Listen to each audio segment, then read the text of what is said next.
Here are the top stories for today, November 17, 2020. Malacanang announces the drafting of an executive order to aid the crafting of solutions to disaster rehabilitation and recovery. The Labor Department plans to provide emergency employment to over 30,000 workers affected by Typhoon Ulysses. President Duterte grants active hazard duty pay to healthcare frontliners. And National Security Advisor Hermogenes Esperon Jr. testifies against the CPP, NPA, and DF.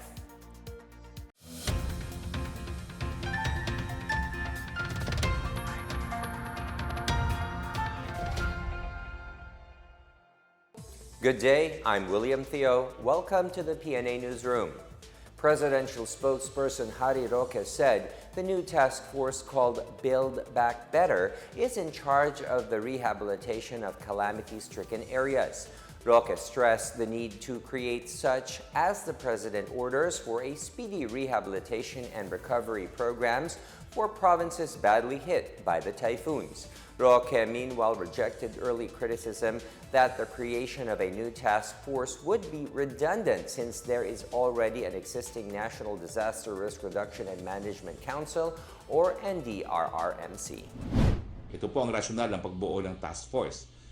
Yung pagbuo po ng more permanent body that will focus and develop expertise on post-disaster rehabilitation and recovery of typhoon-hit areas is necessary even before the enactment of a law creating the Department of Disaster Resilience. This body will have a clear chain of command and a direct mandate to address and monitor the multifarious issues and concerns involved in the rehabilitation and recovery phase of typhoon-affected areas. Dahil dito, pinag-utos po ng Presidente ang pagbuo ng task force na pinamumunuan ni Executive Secretary na kung saan ang mga miyembro ay iba't ibang ehensya ng pamahalaan. Kasama po ang DA, ang DPWH, ang Department of Budget and Management, ang DSWD, ang NIA, ang National Electrification Administration, National Housing Authority, among others. Nagbigay din po ang direktiba ng ang Pangulo sa Philippine Air Force, Philippine Navy, and Philippine Coast Guard na magbigay ng assistance dito po sa nasabing task force. Nanawagan din po ang Presidente sa mga lokal na pamahalaan na tumulong po sa task force. Gusto lang talaga ni Presidente mas mabilis na pagbigay ng pangangailangan ng ating mga kababayan kapag meron pong kalamidad. The Department of Agriculture, or DA, has announced the release of some 2.2 billion pesos in assistance to Cagayan Valley farmers hit hard by Typhoon Ulysses. According to Agriculture Secretary William Dar, Cagayan Province will get 846 million pesos, while Isabela will receive 986 million pesos. Nueva Vizcaya is set to receive 148 million pesos, while the province of Quirino will be given 96 million pesos. Meanwhile, the National Food Authority, or NFA, has also allocated 41 million pesos worth of rice for the victims of the typhoon. Farmers can also avail of loans worth 25,000 pesos under the DA Survival and Recovery Loan Program. The loan will be provided with zero interest and no collateral payable in 10 years.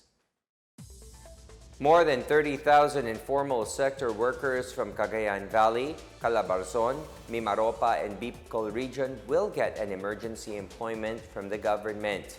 This is under the Department of Labor and Employment's Tulong Panghanap Buhay sa Ating Disadvantaged and Displaced Workers, or TUPAD, which is part of the Bayanihan 2 or Bayanihan to Recover as one act. Under TUPAD, workers will be hired to clean up the province of debris and other obstructions brought by Typhoon Ulysses. The beneficiaries will be paid based on the prevailing minimum wage in the province where they are employed. The Bayanihan 2 has allocated 6 billion pesos for the TUPAD program. Quirino Province is getting back on its feet following the onslaught of typhoons as telecommunication lines are now back to normal, while 50% of cut electric power was already restored.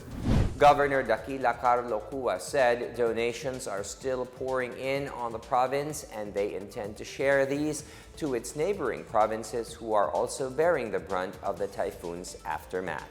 Ako'y tunay na na-inspire na nabilib ako sa kabutihan loob na aking mga kaprobinsyahan, fellow Quirinians, Dahil alam kong nabagyo din sila, alam kong nasalanta rin sila kahit paano. Pero siguro nakita nila there are others who are more in need at nakuha nilang sumugod pa sa Cagayan, sa Tubigaraw, sa Isabela. Nandun pa rin sila ngayon. At doon sa mga kababayan ko, nagbigay din yung mga private individuals ng mga donations. Ayan po, yung mga donations na yan ay parang mga damit, bigas, mineral water, etc. Isang Facebook post lang ang katapat, ang dami naman palang generous namin na kaprobinsyan na nagbigay ng tulong. So, nakakabilib. Pero siguro, gusto ko lang sabihin na some of these donations, we will also allocate to our own kaprobinsyahan, yung mga naapektahan. Pero siguro pa will still go to Cagayan and Isabela. Rehabilitation and clearing operations are ongoing in areas affected by Typhoon Ulysses. The Department of Public Works and Highways, or DPWH, said some of the affected roads are closed due to soil collapse, landslide, road slip, mud flow, toppled trees, damaged detour, eroded bridge approach, flooding, and carriageway settlement. The department said damage to infrastructures occurred in the Cordillera Administrative Region, National Capital Region, Ilocos Region, Cagayan Valley, Central Luzon, Calabarzon, Mimaropa, and Bicol Region. Damage to roads is at 4 billion pesos, 421 million pesos to bridges, 2 billion pesos on flood control, 300 million pesos on public buildings, 511 million pesos to school buildings, and 300 million pesos to other infrastructures. Damage in Calabarzon is estimated at 3.3 billion pesos, while Bicol region is at 1.89 billion pesos. The DPWH said the total estimated damage brought by Typhoon Ulysses to infrastructure is at 8 billion pesos. House leaders are calling for an inquiry into the cause of massive flooding that submerged the provinces of Cagayan and Isabela during the onslaught of Typhoon Ulysses. House Speaker Lord Alan Velasco, Majority Leader Ferdinand Martin Romualdez, and Minority Leader Joseph Stephen Paduano in a resolution specifically wanted the lower chamber to probe the circumstances surrounding the rapid inflow of water into the reservoir, as well as any non-compliance with laws, rules, or regulations that may have had a contributory effect to the swelling of the Cagayan River. They also wanted to look into the decision of the National Irrigation Administration to open the spillway gates of Magat Dam, and if such action was done in accordance with duly established guidelines and protocols. Meanwhile, Magat Dam Forecasting Chief Engineer Carlo Ablan maintains that the water releases from Magat Dam during the height of Typhoon Ulysses was crucial to maintaining the integrity of the reservoir and preventing even more devastating floods. Ablan said if Magat Dam's water breaches the spilling level of 193 meters above mean sea level, it might result in breakage of the reservoir that would cause even more devastating floods. Magat Dam's 7 gates were opened on November 12, releasing water volume equivalent to Olympic-sized swimming pools, or around 2 swimming pools per second, during the height of heavy rain spawned by Typhoon Ulysses. Ablan said they issued an advisory regarding the water releases on November 10, or 2 days before the actual opening of the dam's gates. He also clarified that they stopped releasing after 5 p.m. in compliance with their agreement with the Provincial Disaster Risk Reduction Management Offices of Isabela and Cagayan. In Bulacan, photographs and videos of heroic flood rescue operations by policemen were posted on social media during the height and in the aftermath of Typhoon Ulysses. One of the most touching scenes that caught the attention of many was the rescue of a mother and her 2 children, a 5-year-old boy and a 1-day-old baby, who were trapped inside their house together with other family members in Barangay Maasim, San Rafael. Behind the successful rescue operation were the members of the San Rafael Municipal Police Station led by Lieutenant Colonel Ferdinand Hermino, who did not think twice about braving the rising floodwaters to save lives. In a video posted on social media, the team, together with some residents, were shown going inside the house to rescue the baby placed in a plastic bathtub. Regine de la Cruz Ran said the mother of the two children recalled their ordeal in her social media account. She said the water coming from the swollen river nearby started to enter their house late Wednesday night. She said her family only stepped on layers of things and their bed was put atop a Durabox with pillows, and if the water goes any higher, everything would be gone. There was nothing more she could do. The rescuers from the San Rafael Municipal Police Station were among the 6,869 police personnel who were deployed for search and rescue operations as part of the Philippine National Police's swift disaster response actions in affected areas. Still to come, President Duterte grants active hazard duty pay to healthcare frontliners. And Surigao del Sur lifts its entry and movement restrictions. More on these when the PNA Newsroom continues.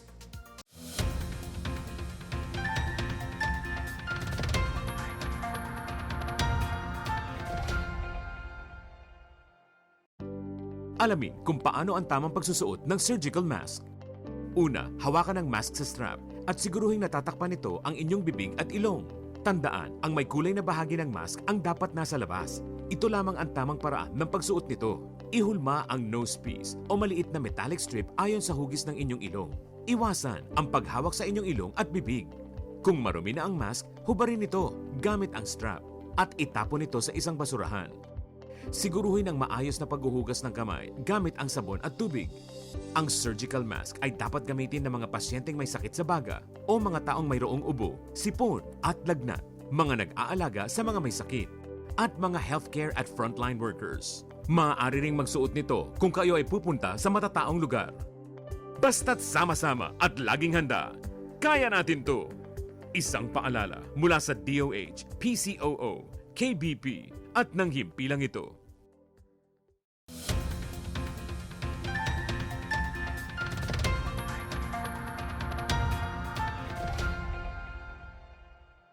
You're still watching the PNA Newsroom. More than 2 months after President Rodrigo Duterte signed the Bayanihan to Recover as One Act or Bayanihan 2, health frontliners will soon receive active hazard duty pay amid the prevailing COVID-19 pandemic. Duterte on Monday signed Administrative Order Number 35 authorizing the grant of AHDP to health frontliners. Human Resources for Health will receive up to 3,000 pesos per month. This is on top of any hazard pay, hazardous duty pay, hazard allowance, special risk allowance, or other similar benefits, and shall be exempt from income tax. The grant of the COVID-19 AHDP will be prorated based on the number of days that all frontline workers physically report to work in a month, reckoned from September 15 until December 19. Last March, Duterte issued AO number 26, granting a COVID-19 hazard pay at the rate of 500 pesos per day to government workers who physically report for work. Private and public health workers directly in contact with COVID-19 patients are set to receive a special risk allowance worth up to 5,000 pesos. President Rodrigo Duterte on Monday authorized the grant of the allowance in recognition of the heroic and invaluable contributions of public health workers. The COVID-19 SRA will be in addition to any hazard pay, hazardous duty pay, hazard allowance, or other similar benefits and shall be exempt from income tax.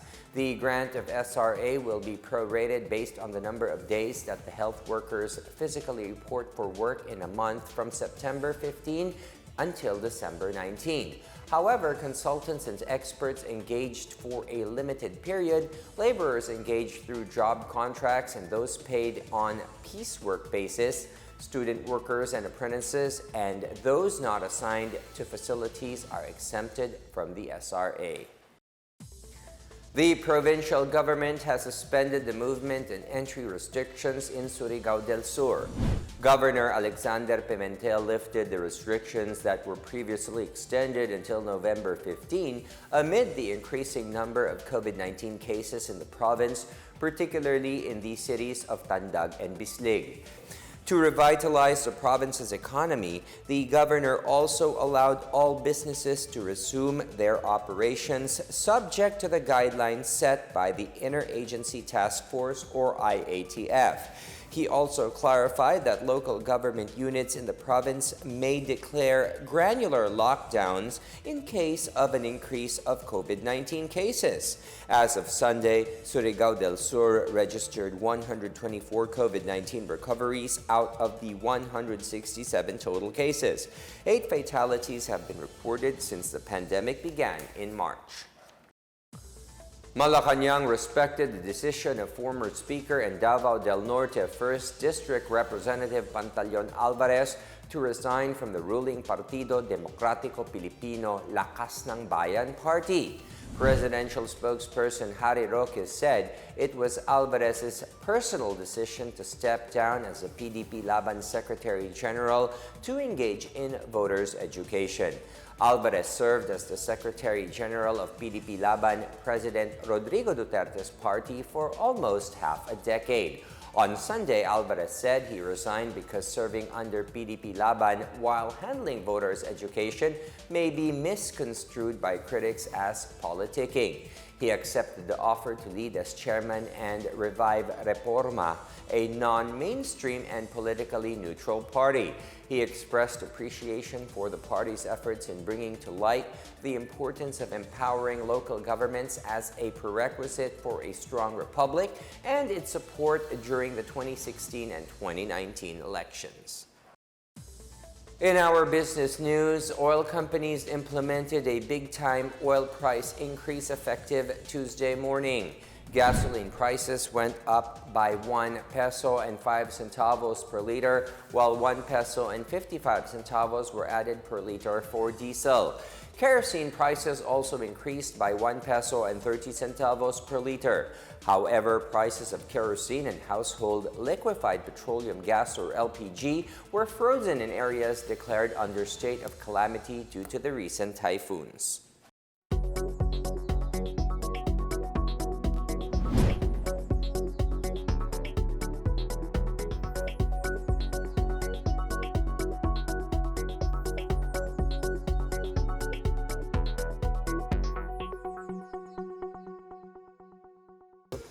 Up next, National Security Advisor Hermogenes Esperon Jr. testifies against the CPP, NPA, and NDF. And the military hails the declaration of communist terrorist groups as persona non grata in central Mindanao. More on these when the PNA Newsroom returns.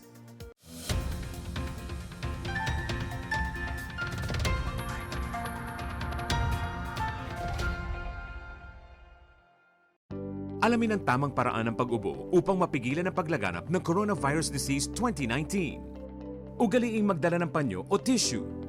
Kung uubo o babahing, takpan ang buong ilong at bibig gamit ang panyo o tissue. Kung walang dalang panyo o tissue, maaaring gamitin ang braso na pantakip. Kung nakararamdam na kailangan umubo o bumahing, agad na dumistansya sa mga tao sa paligid.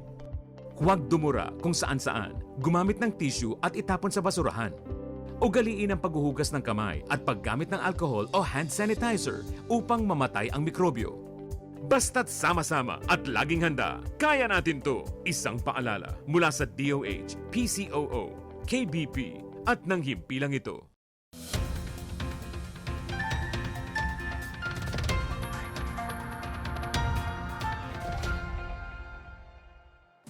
Government troops on the ground involved in rescue and relief operations stressed they are seeking understanding rather than recognition for their work. Major General Boji De Leon, AFP Deputy Chief of Staff for Operations, reacted to a viral social media post where an Air Force helicopter dropped off relief goods in an isolated area in Igig, Cagayan. De Leon said the pilots pulled off the drop-off that time despite being in unfamiliar territory and while being cautious for their safety and that of residents below. He said the quick decision was to leave their relief goods in a small spot and leave so people can approach the area and retrieve them. De Leon lambasted critics who were safe and unaffected by the floods for criticizing their operations, unlike the actual victims who had shown gratitude.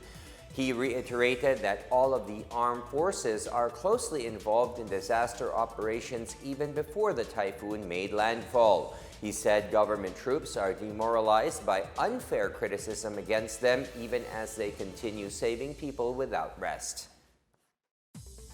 National Security Advisor Hermogenes Esperon Jr. expressed eagerness to reveal the involvement of communist terrorist groups in mass killings, particularly the massacre in Inopacan, Leyte. Esperon took the witness stand on Monday at the Manila Regional Trial Court Branch 32. In his statement, he said that the CPP-NPA be held accountable for the atrocities they have committed against our people. He also condemned what he called the communist movement's true criminal and terrorist nature. The former AFP Chief of Staff filed the case against fugitive Communist Party of the Philippines leader Jose Maria Sison and others in 2006. In the same year, government troops unearthed the remains of 67 individuals in Inopacan town. They were identified as victims of the purges of the CPP-NPA against suspected government spies.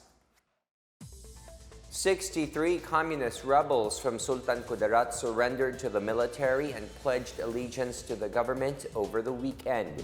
The 63 NPA rebels from Senator Ninoy Aquino town underwent tactical debriefing at the Army's 6th Infantry Division headquarters in Datu Odin, Sinsuat, Maguindanao.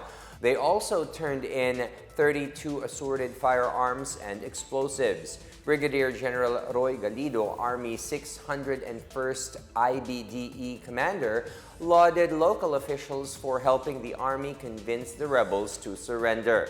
Galido said the rebels claimed they were tired of running away from government forces and decided to be with their families this Christmas. The rebels will be sent back to Senator Ninoy Aquino town to be reunited with their families. The military has lauded members of the Regional Peace and Order Council 12 for declaring all local terrorist groups operating in central Mindanao as persona non grata or unwelcome. This as RPOC 12 released on Sunday a resolution urging all local government units in the region to support the government's campaign against loose firearms. Major General Juby Max Uy, commander of the Army 6th Infantry Division, said so-called saboteurs of peace such as the NPA, the Bangsamoro Islamic Freedom Fighters, and the DOLE Islamia are not welcome in the region. Last week, a combined unit of police and military troopers neutralized a DOLE Islamia sub-leader and 5 of his followers in Polomolok, South Cotabato. In a statement, RPOC 12 head Sultan Kudarat Governor Suharto Magundadatu lauded the government troops for a job well done on the particular operation. A female combatant of the New People's Army revealed the hardship she experienced within the communist rebel movement. 19-year-old Lian surrendered to government troops on November 9 this year. She said she was recruited when she was 17 years old after being enticed by the promise of free education as well as financial support for her family.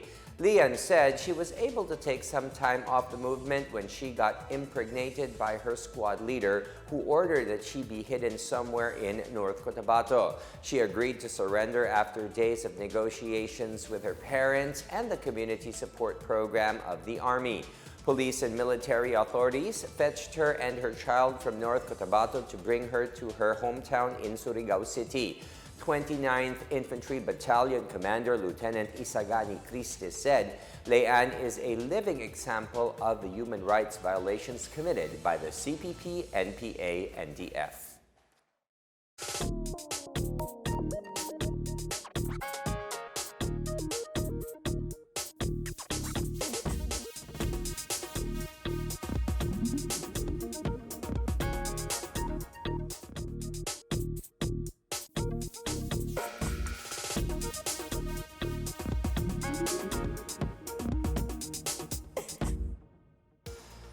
Here's another look at today's biggest stories. Malacanang announces the drafting of an executive order to aid the crafting of solutions to disaster rehabilitation and recovery.